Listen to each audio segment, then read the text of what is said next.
2023년부터 대구광역시는 과도한 미분양 물량으로 인해 신규 사업 승인을 중단하는 특단의 조치를 취하였습니다.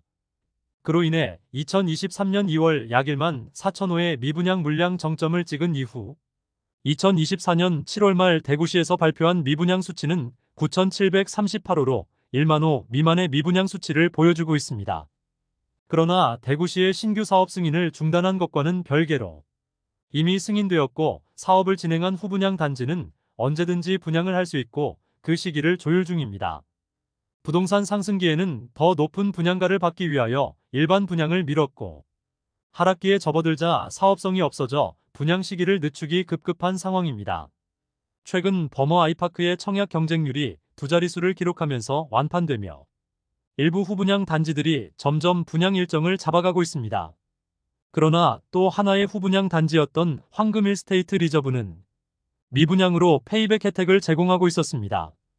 결국 청약에 자신 없으면 민간 전세 방식을 통하여 물량을 털어내는 모습을 보이는 곳도 있었습니다. 오늘은 2025년 준공 예정인 아파트 6곳의 공사 진척 상황과 청약 관련 내용을 자세히 살펴보는 시간을 갖겠습니다. 25년 준공 예정이고 후분양 예정 단지를 본격적으로 알아보기에 앞서 좋아요 한 번씩만 부탁드립니다. 구독과 좋아요는 영상을 제작하는데 큰 힘이 됩니다. 첫 번째로 소개해드릴 단지는 수성구 범어동에 위치한 버머 아이파크 2차입니다. 세대수는 490세대이나 일반 분양 예정 물량은 92세대밖에 되지 않으며 준공 예정일은 2025년 6월입니다. 바로 옆에 위치한 버머 아이파크 1차가 2024년 10월 준공 예정이며 무난하게 완판 소식을 알리면서 버머 아이파크 2차도 청약 시기를 조율 중이며 곧 분양을 시행할 것으로 예상됩니다. 버머 우방타운 재건축 정비 사업 단지로 입지적으로는 3호선 이용이 도보로 가능하며 버머 아이파크 1차와 인접했으며 배정 초등학교인 동산초등학교까지 도보 3분 정도의 거리로 매우 가까운 곳에 있습니다. 그리고 버머 1동에 소재하고 있어 중학교와 고등학교 배정에 유리한 장점이 있고 수성구 학원가까지 도보 이동은 어려우나 대부분의 학원 차량이 운행되고 대중교통 이용 시에도 20분 이내에 도달 가능하므로 학군 관련 입지는 우수한 편입니다. 현재까지 예정된 분양 단지 중 가장 기대되는 단지입니다. 향후 확정된 호재로는 2030년 대구 엑스코선이 개통이 있습니다. 환승을 통하여 지하철 1, 2, 3호선 모두 이용 가능하다는 장점이 있습니다. 이런 점들을 바탕으로 범어동의 신축 브랜드 아파트에 대한 수요가 있을 것이며 먼저 분양한 버머 아이파크 1차가 좋은 성적으로 완판되었으므로 버머 아이파크 2차는 버머 아이파크 1차보다 조금 더 높은 수준의 분양가로 분양을 할 것으로 예상됩니다. 버머 아이파크 1차 84타입의 분양가는 최저 9억 5천만 원에서 최대 10억 5천만 원까지였습니다. 두 번째로 소개해드릴 단지는 남구 대명동에 위치한 대명동 힐스테이트 주상복합입니다. 아파트 세대수는 325세대이고 준공 예정일은 2025년 6월입니다. 계획상 내년 6월이지만 현실적으로 준공은 어려워 보입니다. 그러나 아직 사업 계획이 변경되지 않아 간단히 설명드리겠습니다. 1호선 영대병원역과 현충로역 사이에 위치하고 있습니다. 주변 주상복합 단지들이 대거 입주 예정인데 5선 남측대로 건너 힐스테이트 대명센트럴이 2024년 입주 예정인데 현재 마피 5천만 원 이상의 매물들이 다수 나와 있는 상황이고 마피를 고려하면 발코니 확장비와 중도금, 이자를 포함 시 5억 원 중반에 매수할 수 있으며 바로 옆에 힐스테이트 대명센트럴 2차는 마피 3천만 원에 나와 있고 아직 미분양 상태로 미분양 물량을 털어내기 위해 현장에서는 계약 축하금을 뿌리고 있으나 힐스테이트 대명센트럴의 마피 매물들로 인하여 계약률이 상당히 낮은 수준입니다. 우측의 영대병원역 골드클래스는 대거 미분양으로 분양을 취소해버리면서 주변 분위기가 좋지 않은 상황입니다. 그런데 앞에 위치한 힐스테이트 대명센트럴이 조망과 일조를 많이 가릴 것으로 예상되는데 분양가를 더 낮게 설정하기가 시행사 입장에서는 쉽지 않을 것입니다. 그러므로 사업성을 고려하면 후분양 일정과 준공 일정이 모두 늦춰질 것으로 예상됩니다. 세 번째로 소개해드릴 단지는 동구 신천동에 위치한 이편한 세상 동대구역 센텀스퀘어입니다. 세대수는 322세대이고 입주는 2025년 6월 예정입니다. 현장은 정상적으로 공사가 진행 중이고 준공일자는 미뤄질 수 있으나 청약 시기는 24년 하반기에 할 가능성도 있겠습니다. 최근 24년 신규 분양 예정 단지 기사를 살펴보면 이편한 세상 동대구역 센텀스퀘어가 분양 예정이라고 되어 있습니다. 지하부터 4층까지는 상업시설이 들어오고 5층부터 아파트가 들어서는 단지입니다. 신세계백화점 근처에 위치하여 상당한 유동인구가 있는 곳입니다. 이러한 유동인구로 인하여 아파트 자체 상가가 118개나 구성되어 있어 상권 형성으로 거주의 편의성은 장점인 단지입니다. 동대구역까지 도보 이동 가능하여 대구 시내 이동뿐만 아니라 시외 이동도 편리하며 자체 상가뿐만 아니라 주변에 상업시설이 다수 위치하고 있어 생활하기에는 매우 편리해 보입니다. 다만 주변 교육 여건은 많이 떨어지고 학교도 도보 이용하기에는 어려운 위치에 있어 자녀가 있는 세대의 경우 거주하기에는 아쉬운 부분이 많은 것이 사실입니다. 주변에서 가장 높은 시세를 형성 중인 곳은 2021년식 이안센트럴D인데 최근 6억 원 전후의 실거래와 호가를 보여주고 있으며 길 건너 동대구역 화성파크드림도 저층이 5억 후반에서 6억 원대를 보이고 있습니다. 그래서 이편한 세상 동대구역 센텀스퀘어가 이보다 높은 7억 원 이상의 분양가를 책정할 것이라는 이야기가 있습니다. 그러나 현실적으로 주변 교육 여건을 고려해보면 현재 7억 원 이상의 분양가는 완판까지 이어지기는 어려워 보입니다.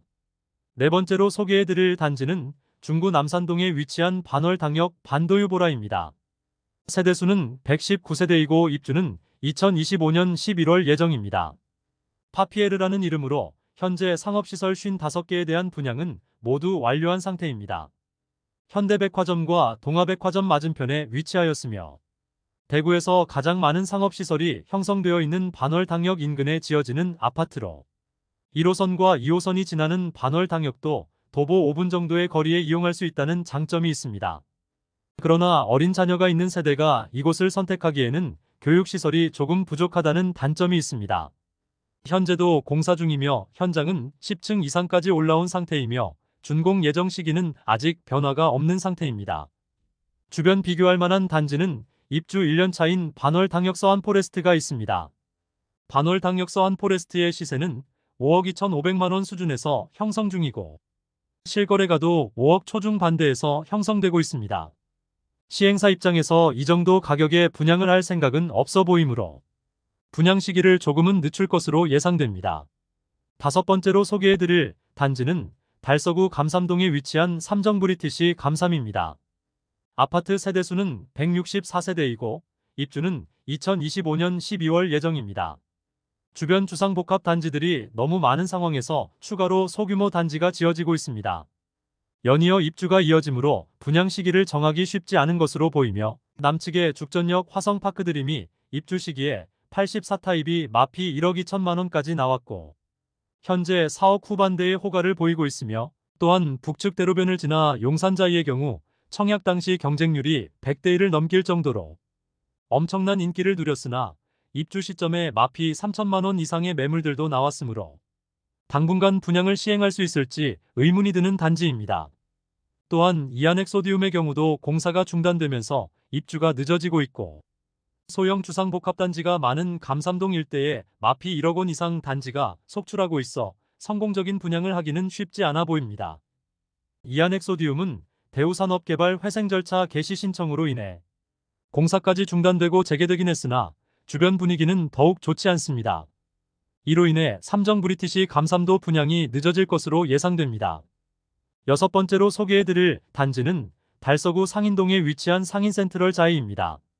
세대수는 1498세대이고 준공은 2025년 예정이었지만 아직 땅도 파지 못한 상태로 준공은 더욱 늦춰지겠습니다. 상인센트럴자이는 아직 공사도 진행하지 못하였고 시공사와 조합원 간의 갈등이 첨예하게 대립되고 있어 준공 시기는 현실적으로 27년 이후가 될 것으로 예상됩니다.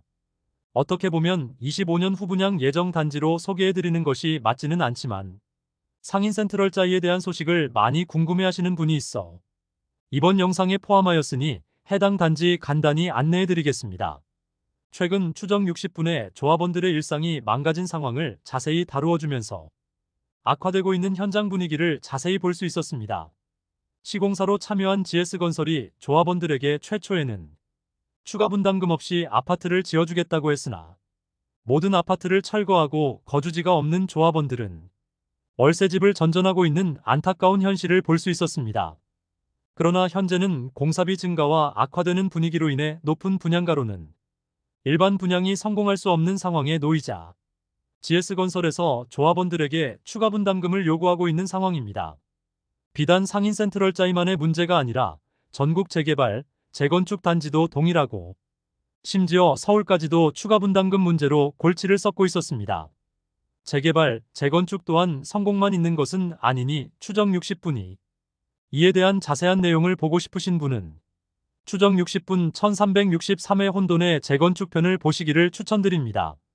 사실 상인 센트럴자이는 구축 단지들로 둘러싸여 있어 신축에 대한 수요가 많은 곳이고 입지적으로 상인역 주변은 과거부터 주거 선호지역이고 초, 중, 고등학교를 모두 도보로 이용할 수 있는 위치이고 많은 상업시설과 학원들이 밀집되어 있습니다. 총 1498세대 중 조합원이 1081세대인데 대형 평수는 조합원이 모두 가져갔고 84타입 이하 417세대를 일반 분양으로 진행할 예정입니다. 그러나 지금과 같은 상황에서 언제 분양을 시작하고 준공까지 이어질 수 있을지 의문이 듭니다. 이상으로 2025년 준공 예정인 6개 아파트를 모두 살펴보았습니다. 25년 준공 예정이므로 24년 언제든 분양을 해도 이상하지 않은 단지들이지만 아직 청약 성적에 대한 확신이 없어 쉽게 청약을 진행하지 못하고 있습니다. 모든 단지들이 몸을 사리면서 먼저 분양하게 되는 단지들이 언제 분양할지는 모르겠으나 모집 공고가 나오면 각 단지들의 분양가가 적정한지 입지적인 장단점 등을 자세히 다뤄보는 시간도 갖겠습니다. 2025년 준공 예정인 단지 소개는 여기서 모두 마치고 다음 시간에는 2026년 준공 예정인 아파트들을 안내해드리는 시간을 갖겠습니다. 오늘 소개해드린 내용이 도움되셨다면 구독과 좋아요 부탁드립니다. 구독 알림 설정을 해주시면 구별 시세 변동 및 부동산 관련 소식을 매일 빠르고 정확하게 접하실 수 있습니다. 더 좋은 영상으로 찾아뵙겠습니다. 오늘도 시청해주셔서 감사합니다.